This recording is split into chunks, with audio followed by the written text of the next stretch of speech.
Firstly, on the CPU, we run the physics, stuff like Mario's jumps, actors, coins, all of that stuff. Then we play all the sound effects and all the music.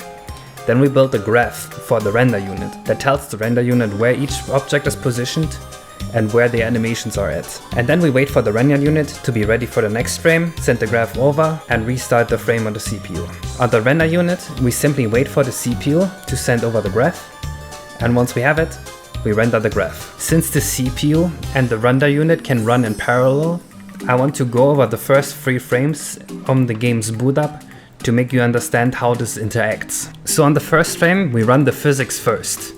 After that, we play the sounds, we build the graph, the RCP is ready, so the RCP gets the graph and it starts rendering game, and while it renders the game, the CPU can go back to running the physics, playing the sounds, building a new graph, and now we have to wait for the RCP.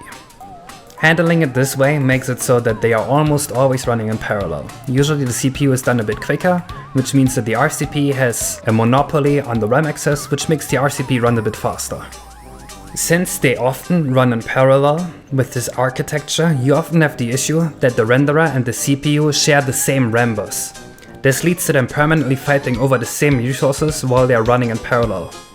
Having the CPU finish before the RCP means that the RCP can use the RAM bus all for itself, and it can render new frames quicker than it would if the CPU was still running. This means that the faster the CPU is done, the less they will have this infighting, and the faster we can render a frame.